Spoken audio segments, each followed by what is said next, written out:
morning, Lion fans. It is a beautiful Thursday morning here in the Lion's Den, hidden somewhere in Crockett County. We can't tell you where, but it's somewhere in Crockett County.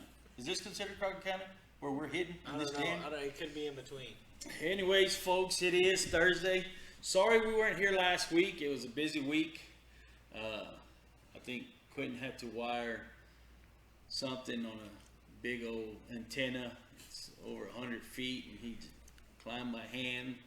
We still don't have internet. Yeah. Hey, we do got internet. I got it back. So I'm surprised we're being able to make this show come through. But either way, we were in Mason at the Puncher Dome.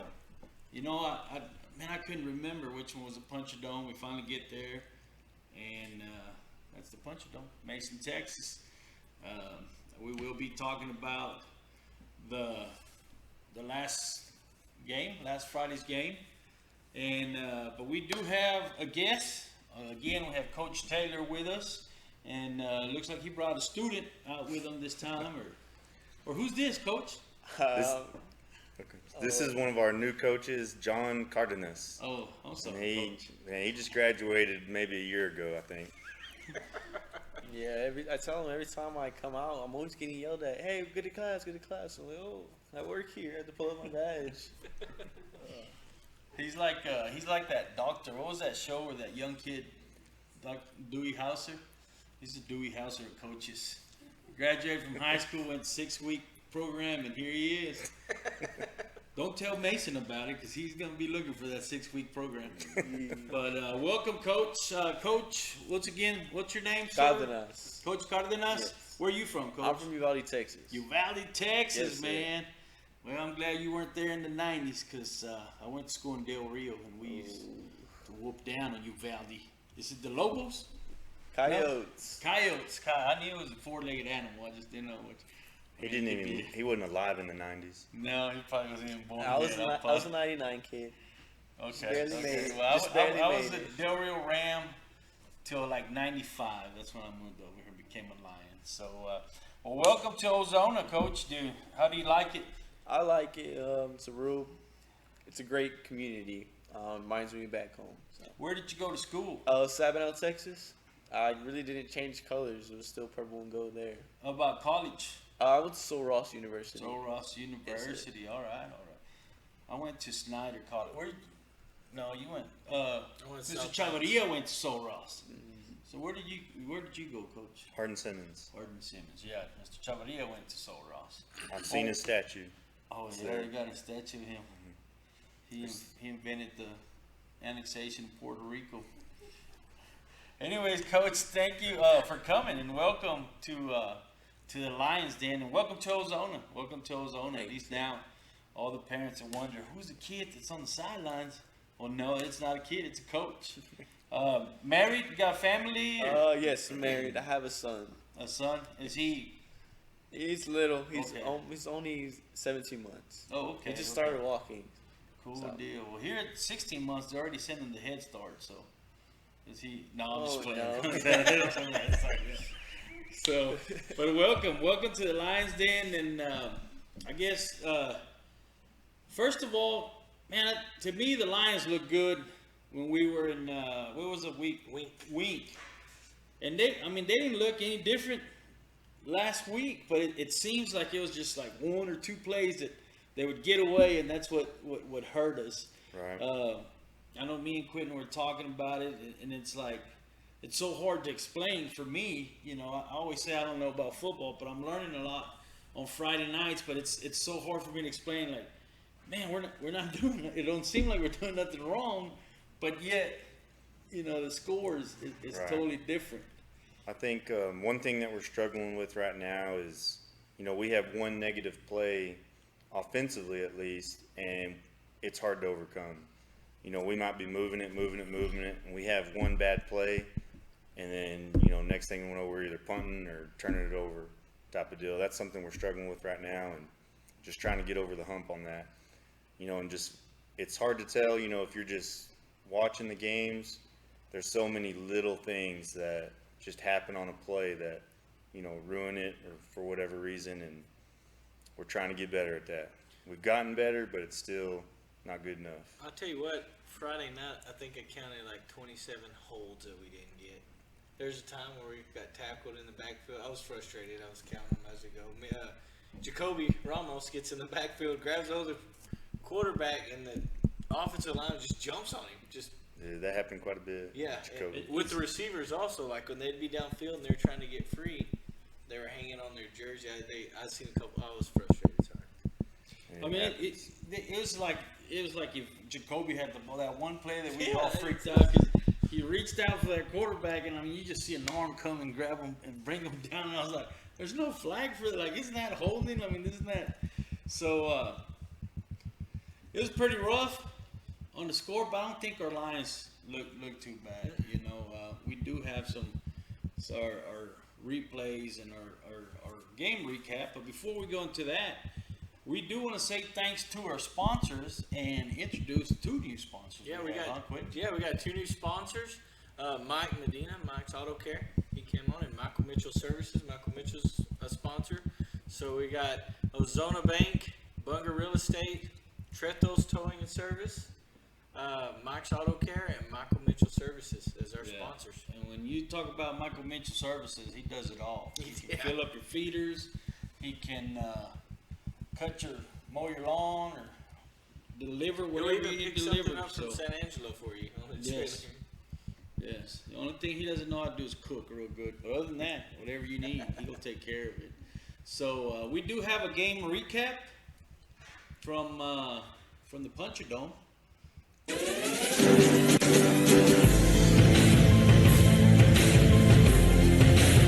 Daniels on a 15-yard pass. This is Daniels to Daniels right here on this play.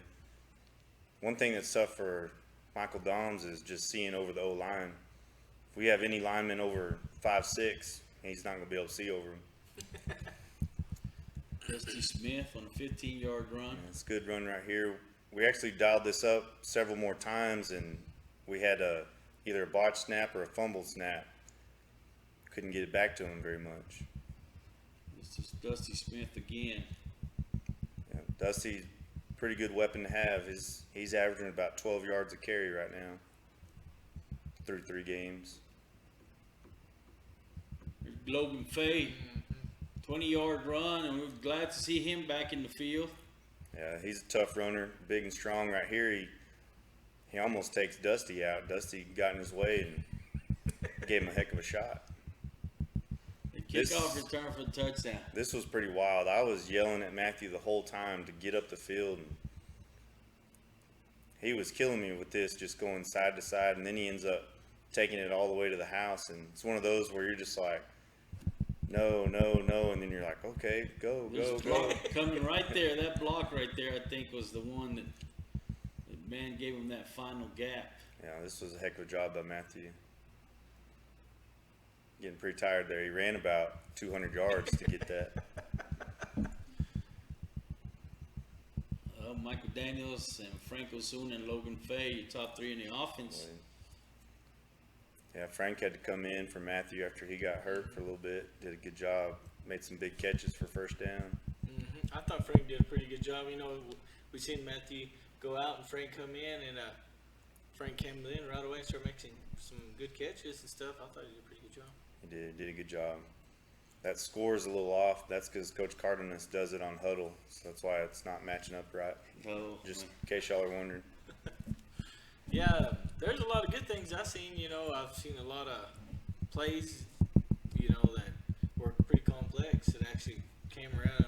And, you know, Michael Daniels was hitting some people on defense. There's a lot of times He did. he came from back and he hit a running back up pretty close. He was flying in there like a little missile. Yeah, he was. Sometimes I'd have to rewind it 3 or 4 times to see who that even was that shot through there. I think it said the whole second half he had 18 tackles and 1 tackle for loss, so it was at least 5 yards. There's tons of times where you'd see the guy get the ball and you're like, you see him running, and then out of nowhere, just, wow, he just hit him and they'd get maybe a 3-yard gain. And I was like, man, this kid is flying around.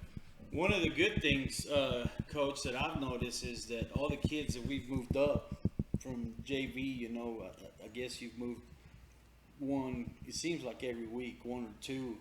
man, those kids are stepping up. I mean, they're proud to be moved up, and they're moving up. I know me and Quentin were talking about Jacoby. He was like, man, we're gonna have to come up with a nickname. So we called him the Tank, because at one point it was like he was taking 2 kids down, where he wanted to get back there in the back, and you could tell he was first kind of nervous at first, but man, he started getting comfortable, and you could tell where those guys were having to hold him just so he wouldn't get back there, you know. And I think, like Quentin said, if it wasn't for those holds, he would have had several tackles in the backfield, or you know, even a sack or 2.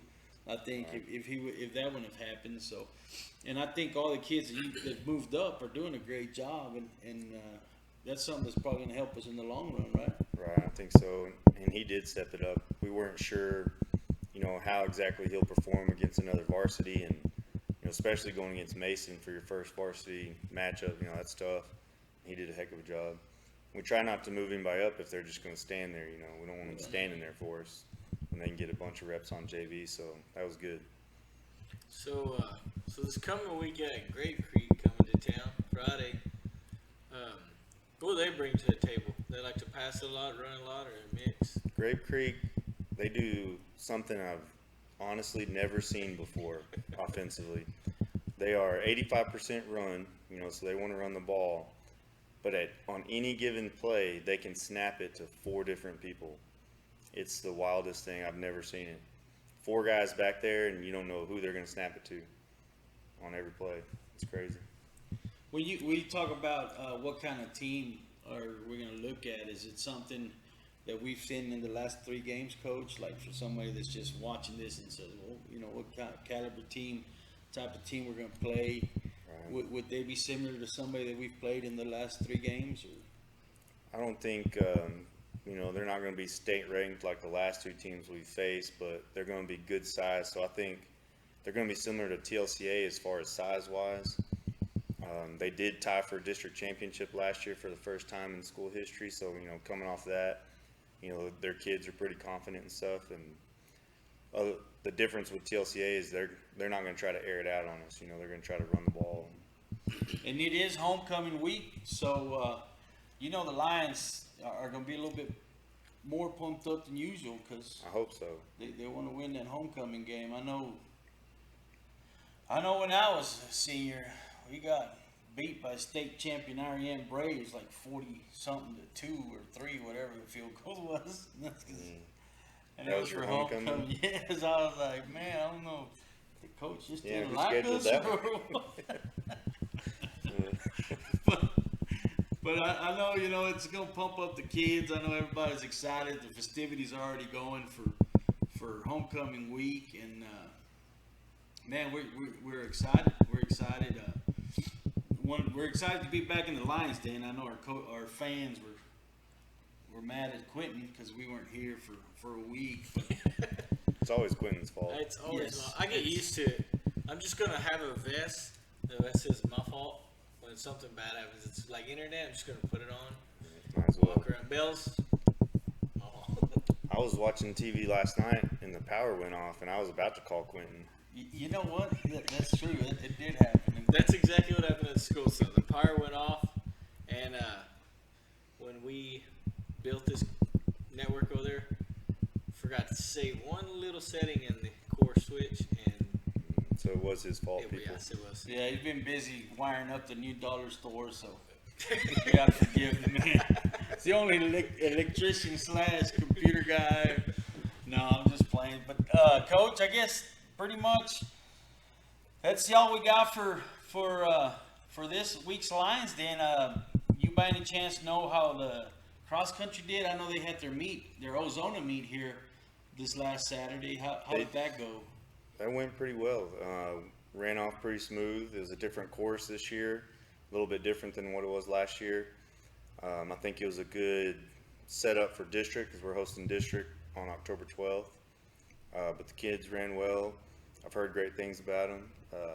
So I think it went pretty good. And the JV ran as well. And they're this running morning, I believe, right? They ran Wednesday morning and junior high Wednesday afternoon in Mertzen.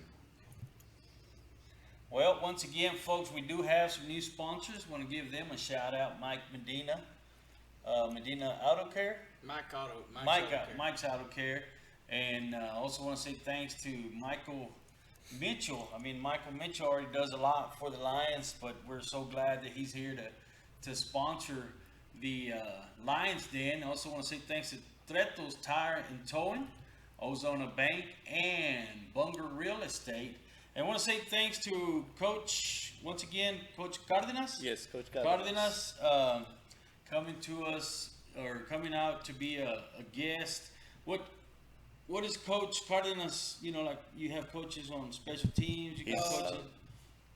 Tell them what you do. I'm the receiver coach. I work with the receivers and I also work with special teams with punting, kicking, and that's pretty much it. Man, you could tell the punchers had been watching number 5 and number 20. Who was it in the back? It was number 5 and Matthew Daniels and Dusty. Dusty, because it seemed like they never wanted to kick it back there the whole game. They never kicked it to where we could get those boys to run the ball. So Matthew ended up taking one back. Anyways. Yeah, that's right. I know right now that Max Everett is averaging 66 yards a game, and as well as Matt Daniels is averaging 68 yards a game for us receiving lines. So they've been pretty good targets lately. They've been doing everything that they're supposed to. Really great athletes, really good kids, as well as Frank coming in. Frank told me that all he knew was when he turned around, the ball was right there, and he's like, it was just muscle memory. So glad we got a great bunch of receivers. Trying to get them to block a little bit more over there, but other than that, I'm really glad to be here and to be part of Ozona community. Hey, well, we're glad to have you here too, Coach. I apologize for all the teachers that have mistaken you for a student. You know, I think the first week I was there, I was like, man, we already have a kid that's hurt. We haven't even met the Lions yet. But I guess I didn't pay attention till we met you there. So thank you for being a part of the Lions Den, and we hope you come back. Coach Taylor, good luck this Thank you. Friday night against the Grape Creek Eagles. Grape Creek Eagles. And once again, fans, Friday night, don't forget, purple and gold. Let's fill up the stands with purple and gold. Let's make some noise and cheer our Lions on. It's homecoming 2022. Thank y'all, and thank you to all our fans and sponsors.